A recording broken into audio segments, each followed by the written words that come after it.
ദിവസവും ആത്മഹത്യ ചെയ്യുന്ന ആളുകളുടെ എണ്ണവും അതേപോലെ അവരുടെ രീതികളുമൊക്കെ കൂടി വരികയാണ്. പ്രത്യേകിച്ച് വിദ്യാർത്ഥികളുടെ ഇടയിലാണ് ഇത്തരം പ്രശ്നങ്ങൾ കൂടുതലായും കണ്ടുവരുന്നത്. നിരവധി വിദ്യാർത്ഥികളാണ് ഒരു ദിവസം തന്നെ ആത്മഹത്യ എന്നൊരു കാര്യം തിരഞ്ഞെടുക്കുന്നത്. ഇതുകൊണ്ട് എന്ത് ഗുണമാണ് ഉണ്ടാവുന്നതെന്ന് പലർക്കും അറിയില്ല. ദൈവം തന്ന ജീവിതം വളരെ നിസ്സാരമായി വേണ്ട എന്ന് വെക്കുമ്പോൾ ഈ കുട്ടികൾ അവരുടെ മാതാപിതാക്കളെ കുറിച്ച് പോലും ചിന്തിക്കുന്നില്ല എന്നത് ഏറെ വേദന നിറയ്ക്കുന്ന ഒരു കാര്യം തന്നെയാണ്. ഇപ്പോഴിതാ ശ്രദ്ധ നേടിക്കൊണ്ടിരിക്കുന്നതും ആ കാര്യത്തെക്കുറിച്ച് തന്നെയാണ്. രാജസ്ഥാനിൽ നിന്നുമാണ് ഇപ്പോൾ ഇങ്ങനെയൊരു വാർത്ത പുറത്തു വന്നുകൊണ്ടിരിക്കുന്നത്. വളരെയധികം ഞെട്ടലോടെയും വേദനയോടെയുമാണ് ഈ വാർത്തയെ ഓരോരുത്തരും നോക്കിക്കാണുന്നത്. രാജസ്ഥാനിൽ ദാഖ എന്ന ഒരു പെൺകുട്ടിക്ക് സംഭവിച്ച മരണവാർത്തയാണ് ഇപ്പോൾ ശ്രദ്ധ നേടിക്കൊണ്ടിരിക്കുന്നത്.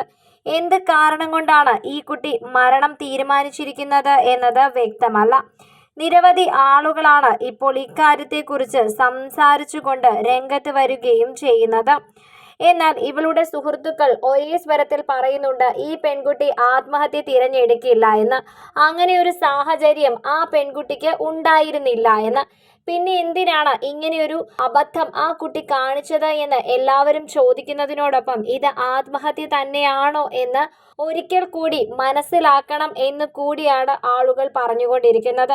കാരണം അവളുടെ അടുത്ത സുഹൃത്തുക്കളെല്ലാം ഒറ്റ വാക്കിൽ തന്നെ പറയുന്നുണ്ട് ഇതൊരു ആത്മഹത്യയാണ് എന്ന് വിശ്വസിക്കാൻ സാധിക്കുന്നില്ല.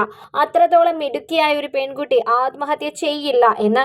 അങ്ങനെ തീർത്തു പറയുമ്പോൾ തന്നെ ഇതിന് പിന്നിൽ മറ്റെന്തെങ്കിലും കാര്യങ്ങൾ ഉണ്ടോ എന്ന് മനസ്സിലാക്കി എടുക്കണം എന്നാണ് ഇപ്പോൾ പലരും പറഞ്ഞുകൊണ്ടിരിക്കുന്നത്. കൃത്യമായ അന്വേഷണം ഇക്കാര്യത്തെക്കുറിച്ച് വേണമെന്ന് ആ കുട്ടിയുടെ മാതാപിതാക്കൾ അടക്കം പറയുകയും ചെയ്യുന്നുണ്ട്. നിരവധി ആളുകളാണ് ഇപ്പോൾ ഇക്കാര്യത്തെക്കുറിച്ച് സംസാരിച്ചുകൊണ്ട് രംഗത്തെത്തുന്നത്. തീർച്ചയായും പലരും സംശയിക്കേണ്ട ഒരു കാര്യത്തെക്കുറിച്ചാണ് ഇപ്പോൾ പറയുന്നത് എന്നാണ് എല്ലാവരും പറയുന്നത്. ഇത് മനസ്സിലാക്കേണ്ടത് എല്ലാവരുടെയും നല്ലതിന് അത്യാവശ്യമാണ് എന്നും പറയുന്നുണ്ട്. എന്താണെങ്കിലും അന്വേഷണം പുരോഗമിച്ചുകൊണ്ടിരിക്കുകയാണ്.